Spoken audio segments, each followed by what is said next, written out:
Hello, hello les amis, coucou. Je suis tellement heureuse de vous retrouver en pleine préparation de la suite, voilà. Je suis avec vous en live pour ceux et celles qui éventuellement seraient venus me rejoindre, mais en live, vous n'avez pas été nombreux. Peut-être vous m'avez suivi sur la chaîne YouTube, dans le groupe des universités de vie. Et puis tout se bouscule dès que moi je prends le chemin. Ah là là, dès que je dis oui à l'intention qui est là, dit oui à ce qui m'habite, eh bien, pour moi, tout se bouscule. Aujourd'hui, nous sommes le 1er juillet. Depuis allez, une semaine et demie, nous avons navigué entre les choses matérielles et puis les choses de l'après-chemin. Et puis, je vais sur les sites, hein, sur les sites où il y a beaucoup, beaucoup de personnes qui font le chemin. Et je lis cet engouement à partir sur le chemin, je dirais. Et puis cette tristesse quand on quitte le chemin au bout de 15 jours, 3 semaines, en se disant mais quand est-ce que je repars, quand est-ce que j'y retourne? Finalement, c'est peut-être pas anodin et que la première question qu'on m'ait posée, c'est de quel chemin parles-tu, Maria? Et que surtout le premier titre que j'ai posé il y a 8 jours, parce que c'était le 22 juin, ça s'appelait le chemin et l'après-chemin. Ça fait 20 ans presque que j'ai fait ce chemin. Ça fait 20 ans qu'il me nourrit et ça fait 20 ans que je dis, il y a mille et une façons de faire le chemin. Se faire le chemin, alors que c'est je suis le chemin, c'est être le chemin. Justement, ce sont ces façons d'être le chemin, de se laisser habiter par le chemin, qui font qu'on n'a pas besoin de retourner marcher physiquement. Ce cocon dans lequel nous sommes, quand nous sommes sur le chemin, on peut le retrouver quand on est rentré chez soi. Et évidemment, c'est facile de se laisser happer à nouveau par le quotidien. Donc, j'ai mis en place un programme. Là, il est en place depuis longtemps. Et puis, le fait de retourner à nouveau dans les lives fait que, ben, pour moi aussi, il y a des choses qui se nettoient. Parce que c'est ça le chemin. Vous en témoignez quand je lis vos commentaires sur les blogs, sur les différents blogs, etc., sur les différents groupes. Vous en témoignez, il y a des choses qui se passent. Alors, pour certains, pas pour tous, hein, mais que c'est ce chemin d'introspection. Et ce chemin d'introspection, c'est pas parce qu'on est rentré chez soi qu'il est terminé. Moi, ça fait 19 ans aujourd'hui que je poursuis ce chemin d'introspection. Donc là, pour emmener avec moi une cohorte, des cohortes d'apprentissage sur le chemin, d'apprentis, vers la sagesse du chemin, toujours plus de sagesse en soi, eh bien, allez hop, aujourd'hui, la vie m'a soufflé, le chemin m'a soufflé, je ne sais pas qui vous l'appelez, comme vous voulez, ça n'a aucune importance. Reprends ton document portes ouvertes de l'université de vie et affiche que c'est le programme de la classe, enfin des classes, puisqu'il y aura 5 cohortes, non 7 cohortes, donc on peut dire qu'il y a 7 classes. Et dans chaque classe, le programme sera différent, même si les outils sont les mêmes. Parce que qu'est-ce qui fera la différence dans les classes? Et c'est vous, c'est nous, c'est moi et vous et moi. Donc aujourd'hui, je vous présente, je commence, parce que je ne dirai pas jusqu'au bout, je voudrais essayer de faire mais ça, je ne sais pas faire, parce que je ne sais pas parler 3 minutes, d'accord les cocos? Donc, je reprenais la guidance que j'ai faite hier, en posant cette intention. Alors, des guidances, j'en fais toutes les nouvelles lunes, hein, pour ceux qui ne me suivent pas. Donc, j'ai repris mon cadre, et puis j'ai posé cette intention. Quel est ton message? Alors, ton message, le message, ton théorème majuscule. Tu l'appelles Dieu, tu l'appelles la vie, tu l'appelles le chemin. Moi, je l'appelle le chemin très souvent. Mais je l'appelle aussi la vie, et puis je l'appelle, ça n'a aucune importance le nom que je lui donne. Qu'est-ce que, mon Dieu, tu as à me dire? Qu'est-ce qui va se passer sur ce chemin d'apprentissage pour moi et pour les amis qui vont me suivre? 77 pèlerins de la vie qui vont m'accompagner. Alors, je commence toujours par l'oracle de la voie du chemin. Et là, je viens juste de relire le texte. Et je peux vous assurer qu'avec ce seul texte, je vais en profiter pour corriger la faute, ça sera mieux. Et je vous assure qu'avec ce seul texte que je viens de relire, eh bien, vous pouvez juste déjà commencer votre petit carnet et vous avez de quoi largement bosser jusqu'à ce qu'on se retrouve pour le départ qui est fixé en septembre. Il y a déjà largement un chemin d'introspection. Alors, on va se retrouver tous les soirs, hein. On est en plein préparatif de départ. Alors, moi, je dis non, il n'y a pas besoin de se préparer. Ben, il n'y a pas besoin de se préparer pour aller marcher, ça, c'est vrai. Mais c'est préparatif, c'est du travail continu, là, cela. C'est pas acheter un sac à dos, acheter des chaussures, aller marcher, tester, voir si on n'a pas d'ampoule, voir combien de kilomètres à faire, le poids du sac, etc., etc. Là, il ne s'agit pas de ça. Il s'agit de marcher notre quotidien. Je répétais et je répète encore cette histoire. Alors, je suis pas très bonne pour raconter des histoires, sauf les miennes. De ce grand sage, là, ça veut bien être en Inde, parce que s'ils vont méditer pendant des années dans la montagne, c'est là-bas que ça se passe. Là, c'est là-bas que je les imagine. Et alors, vraiment, il était persuadé d'avoir acquis la sagesse au bout d'un certain temps, de nombreuses années, sans voir personne, là-bas, tout seul, où on devait sans doute lui déposer ses repas dans le bail qu'il allait chercher. Eh bien, parce que je suis allée au Tibet, donc j'ai vu un petit peu comment ça se passait quand même. Je les ai vus, les grottes là, où ils vont méditer, même si je n'ai fait qu'un très bref passage. Et donc, ce jour-là, il redescend et s'est dit, c'est bon, là, j'ai atteint le nirvana. Je suis un grand, un sage. Et puis, il redescend, et puis dans le village, là, il y avait les gamins qui jouent au foot. Et il se trouve que, bah, alors, est-ce qu'ils jouent au foot là-bas? J'en sais rien, c'est l'histoire, hein. Il se trouve que, bah, il reçoit un ballon, peut-être pas dans le visage, mais pas loin. Et qu'est-ce qu'il a fait? C'est comme tous les humains. Il a retourné une baffe au gamin qui lui lançait le ballon. Donc, voilà comment il avait acquis la sagesse. Et bien, la sagesse, on l'acquiert dans le quotidien. Si on ne peut pas la vivre dans le quotidien, c'est juste de l'utopie. Alors, quand on est dans ce cocon sur le chemin, bah, c'est vrai qu'on atteint, on est connecté à sa présence, on est connecté à la nature, on rencontre que des personnes qui sont dans la même dynamique. C'est pas ça l'objet. Donc, moi, ce que je propose dans ce programme des universités de vie, et je l'ai déjà proposé plein de fois, mais ben, il fallait aussi que moi je continue à nettoyer pour que ça passe. Donc là, c'est d'accompagner cette cohorte de 11 personnes dans leur quotidien. Puis de nous retrouver au HALT. J'ai pas encore fait la petite vidéo où je parle de comment on marche sur le chemin seul ou accompagné en groupe avec son conjoint. J'ai plein d'anecdotes à raconter sur le sujet, mais c'est pas l'objet. Donc, ce soir, nous parlerons de cette guidance qui va être, allez, la vision globale de ce que va être notre programme. Si tant est qu'il y a une vision globale, qu'est-ce qui va nous accompagner? Eh bien, le chemin me dit, prends rendez-vous avec moi. Je vais quand même prendre le temps de vous la lire, sachant que pouvez aller l'écouter dans les podcasts sur l'application et vous pouvez faire ça tous les matins. Bon, j'en ai un peu marre d'écouter ma voix de temps en temps, mais bon, ça quand même, des fois, c'est pas si mal que ça. Donc, cette fois, elle dit, prends rendez-vous avec moi. Vous entendrez, il y a des gongs, il y a des chantaïkus que m'a confié mon ami Jean-Luc.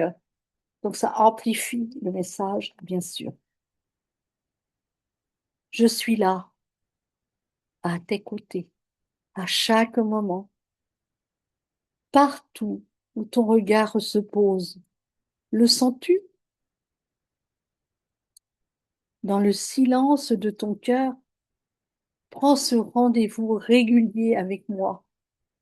C'est ma demande aujourd'hui. Offre-nous ce moment de connexion en toute intimité. Alors, il y a quand même ces fameux commentaires auxquels j'ai fini par céder, enfin, qu'il fallait que j'écrive, parce que j'ai fonctionné pendant des années avec ce seul texte, en me disant, mais quand je vais à l'église et que j'entends un texte, un message, j'y vais très peu, à l'occasion d'un enterrement, d'un mariage. Dans les mariages, pas trop, puis les enterrements de moins en moins, parce qu'il y a de moins en moins de prêtres, donc il y a de moins en moins de commentaires. Mais il y a ce texte, cette lecture de texte, et puis ensuite il y a l'interprétation qu'on en fait. Qu'a fait le curé? Et moi je me dis, mais attends, mais il n'a rien compris de ce qu'il a lu, c'est pas possible, il interprète ça juste comme. Alors je rechignais, moi, à faire cette interprétation. Et puis, ben, j'ai fini par céder parce que, entre guillemets, si je reçois des ordres, bah, c'est un peu comme des ordres, hein, des injonctions. Allez, vas-y, ma belle, parce que bah, plus tu traînes et moins, bah, moins ton business se développe, moins tu impactes les personnes. Commence par y aller. Et bah, forcément, je comprends bien pourquoi je rechigne. Et je peux vous assurer que j'en ai vu des, comment dire, chez nous, des vertes et des pas mûres pendant ces, alors, 10 avril, 10 mai, 10 juin, 10 mai, 10 juin, 10 juillet, ces 3 mois et demi d'écriture. Ça a été un tel bousculement. largement autant que les 75 jours sur le chemin, parce qu'il y a eu ce décalage entre les deux, enfin, ces avancées entre les deux, ces allers-retours, enfin, avancées, ces allers-retours permanents de l'action à l'intériorisation et à la prise de conscience et à l'alchimisation. Donc, je vais juste vous le lire, ce texte, parce que je viens de le relire, et puis je vais m'arrêter à la fin des questions, puis je vous suggère bien d'être avec moi ce soir déjà, parce qu'on continuera à en parler. Si vous n'êtes pas avec moi ce soir, eh bien, cette guidance, dès qu'elle sera terminée, je vais la mettre en téléchargement avec les propositions à la fin. Je termine là dans la journée. Et puis, eh bien, même si c'est que ça que vous faites, si même tout ce que je fais, puis que dont j'ai envie de témoigner, ne vous sert qu'à ça, ben, prenez un carnet, un crayon, et puis prenez au moins un mois, 2 mois, 3 mois, et revenez sur ces questions sans arrêt. Alors, j'y vais pour la lecture. À chaque instant, à chaque souffle, je suis là, à tes côtés, dans chaque rayon de soleil qui caresse ta peau, dans chaque brise qui effleure tes cheveux. Sens-tu ma présence dans le regard bienveillant d'un passant, dans le sourire d'un enfant, dans la beauté d'une fleur qui s'épanouit? Je suis là, dans toutes ces petites merveilles du quotidien, attendant notre rencontre. Aujourd'hui, je t'invite à prendre un moment, à faire une pause dans le tourbillon de la vie. Prends rendez-vous avec moi dans le silence de ton cœur. C'est dans cet espace sacré, en toute intimité, que nous pouvons nous connecter véritablement. Offre-nous ce moment de connexion, un temps pour écouter, pour ressentir, pour être. Dans cet échange silencieux, laisse-moi te guider, t'inspirer et t'apporter la paix. Ensemble, explorons les profondeurs de ton être. Découvrons les trésors cachés de ton âme. Il se trouve que la guidance de la nouvelle lune, c'est ouvre-toi à l'abondance et elle parle tellement de ces trésors cachés que nous avons au fond de nous. C'est le travail qu'on peut faire depuis la nouvelle lune pour celles et ceux qui se sont procurés la guidance. Ce rendez-vous régulier avec notre présence, c'est un cadeau précieux, une source de force et de lumière sur notre chemin. C'est dans ces moments de communion intérieure que nous nous rappelons qui nous sommes vraiment. Et pourtant, quelque chose nous retient puisque la demande, elle est là. C'est pas le hasard si j'ai tiré ce message parmi les 40 qui étaient là. Donc, c'est ce que nous allons, entre guillemets, bosser. Bon, je vais pas trop travailler, mais bon, c'est quand même ce qui va nous occuper pendant ces... Allez, j'ai noté jusqu'au 31 octobre 2027 pour celles et ceux qui prendront le programme de 12 mois plus les deux. Donc, ça va y aller, ça va dégager. Parce qu'il n'y aura pas que celle-là, il y en aura d'autres, évidemment, au fur et à mesure, hein. Ça, c'est, waouh, le cadre. Le cadre du programme 2026-2027. Donc, voici quelques questions pour nous aider à explorer les obstacles internes et externes à cette pratique. C'est là que je vous inviterai à noter les questions. Enfin, non, à télécharger la guidance, soyons fous. Est-ce que je perçois le temps consacré à moi-même comme un luxe, comme une nécessité, ou peut-être comme du temps perdu? Il y a déjà de quoi rédiger là, excusez-moi, mais oui, moi si je m'y colle, mais je vais m'y coller, hein, parce que je fais le job avec vous. Et c'est bizarre parce que ces temps-ci, j'entends pas mal parler justement de gestion, en fait, gestion du temps, de conscientiser à quoi nous occupons notre temps, ce temps qui nous est confié, ce trésor qui nous est accordé dans ce corps. Qu'est-ce que j'en fais? Ben, en ce moment, je passe beaucoup de temps à jouer au solitaire. C'est bizarre quand même. Ça fait, allez, c'est depuis le mois de mai, c'est pas non plus si vieux, hein, j'ai été des années sans jouer. Mais cependant, c'est ça. Pour mon temps, c'est devenu un peu automatique et ça me permet aussi de méditer. Mais bon, quand même, aller analyser ma vision du temps. Un luxe, une nécessité, Parce que le temps, c'est justement, allez, fait pour les oisifs, les riches, ceux qui n'ont pas besoin d'aller travailler. Enfin, quand vous allez commencer à écrire, si vous n'avez pas l'habitude d'écrire, ben, au début, vous n'allez pas écrire grand-chose. Et puis, vous allez voir que ça va devenir, pour s'écrire, ça devient ce qu'on appelle de l'écriture intuitive, hein. Moi, c'est ce que je pratique. Enfin, c'est comme ça qu'on l'appelle. C'est pas moi qui écris, ça passe à travers moi et ça me libère justement de ce qui est coincé. Quelles sont donc les peurs qui m'empêchent de m'accorder ces moments de pause? Par exemple, la peur du silence, la peur de la solitude ou de ce que je pourrais découvrir sur moi-même. Et tous ces trucs qu'on nous a dit, mais t'as que ça à faire. Non, mais c'est pas possible, t'as rien d'autre à foutre. Enfin, moi, je m'imagine bien ce qu'on me disait mon père si je me posais. Alors, déjà avec un bouquin, alors donc si ça avait été juste les mains vides, waouh! Déjà, quand je tricotais, c'était pas ça. Quelle place pour mes engagements et mes responsabilités sur ma liste de priorités? Quels sont les schémas ou habitudes qui remplissent mon emploi du temps, me laissant l'impression de ne jamais justement avoir de temps pour moi? C'est quoi ces schémas, ces habitudes-là? Ces trucs auxquels j'ai cru qui étaient indispensables. Et puis, ben voilà, si bien que je me lève, je fonce comme un zombie, je me couche et je m'endors, et puis il n'y a pas 5 minutes pour moi. Alors à vous de faire votre bilan, c'est pas moi qui vais le faire à votre place, hein. On part sur le chemin, on se retrouve aux étapes. Aux étapes, on confronte, j'aime pas trop le mot, enfin on met face à face nos expériences, on les partage pour aider l'autre à éclairer son propre parcours. On va piocher dans les parcours des autres, et puis on va repartir pour l'étape dans notre quotidien avec ces outils, ces expériences, ces échanges, ces partages qui vont nous aider chez nous-mêmes, notre quotidien. C'est ça l'objectif pendant 14 mois, hein. C'est pas de clac. Bah si, il y aura des choses, ça sera clac, parce que vous aurez compris, vous aurez fait clac, et puis voilà, ça sera passé. Puis vous allez avoir des huiles essentielles pour intégrer, puis vous allez avoir des outils d'intégration. Mais moi, je peux vous dire que j'ai beau faire clac. Là, aujourd'hui, depuis que je suis avec vous, j'ai deux gros dossiers là, sous le coude. Enfin, bon, plus j'en parle, et plus ça remue la mie, et puis ça, c'est dans l'humus, là, dans le compost qu'on trouve, qu'on peut mettre la graine et qu'elle s'épanouisse. Tant que j'aurais pas écrit mes 50 pages sur chacun des thèmes, je sais très bien que ça ne sera pas terminé. Bon, en fait, c'est parce qu'aussi, c'est comme ça que j'ai choisi de transformer mes témoignages et mes compréhensions en témoignages utiles pour les autres en même temps, puisque je vais aller faire mes recherches sur les expressions qui arrivent là. Tiens, d'où tu arrives, toi? Et puis voilà, ça va être un support autre que juste mon témoignage, qui en ce sens n'a d'importance que justement parce que j'ai trouvé le cadeau derrière l'expérience. D'accord?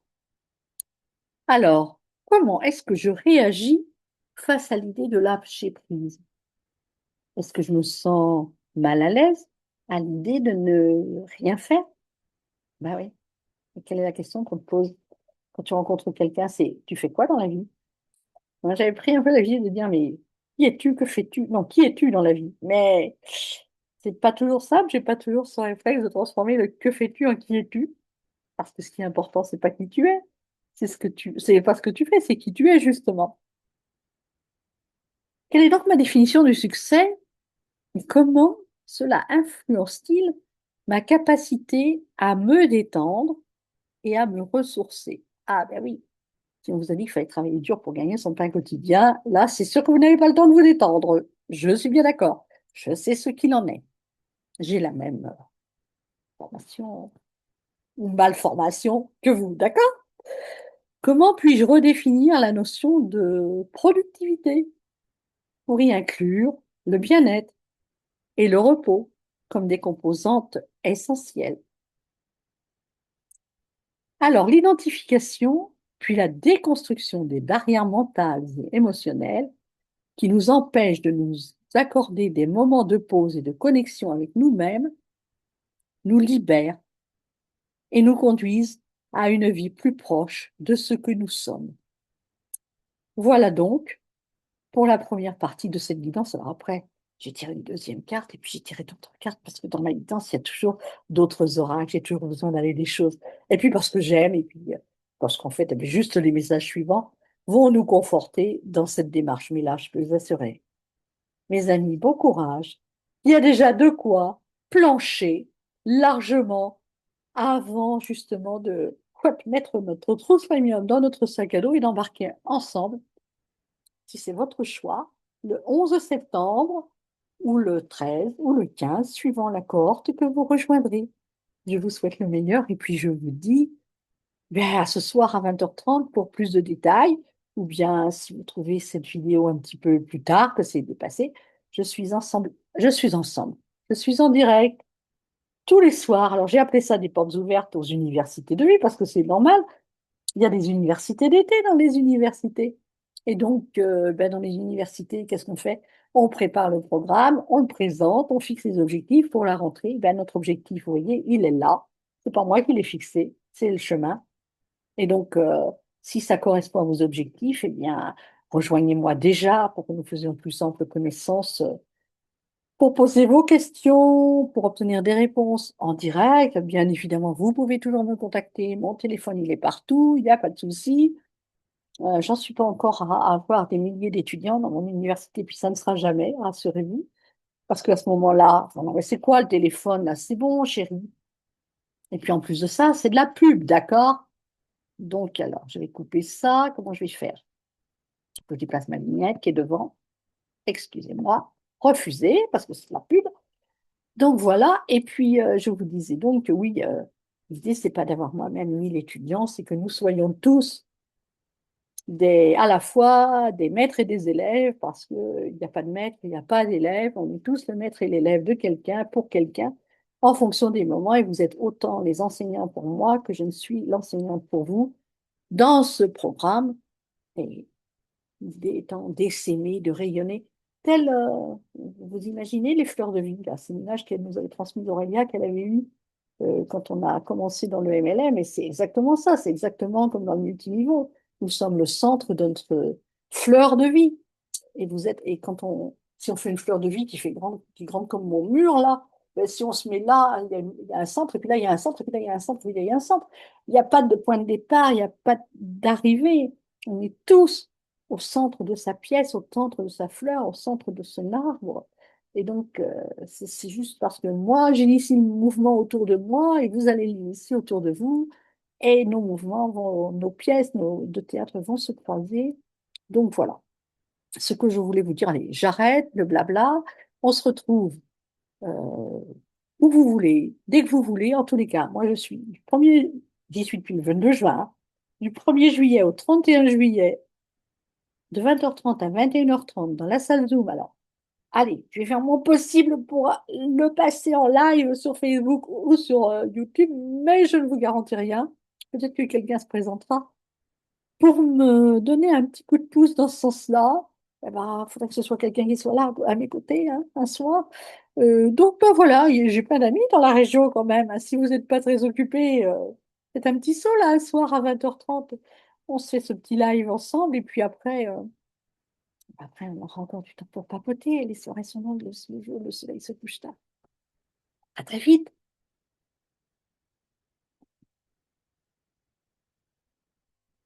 Alors, arrêtez le partage et mettre fin à la réunion.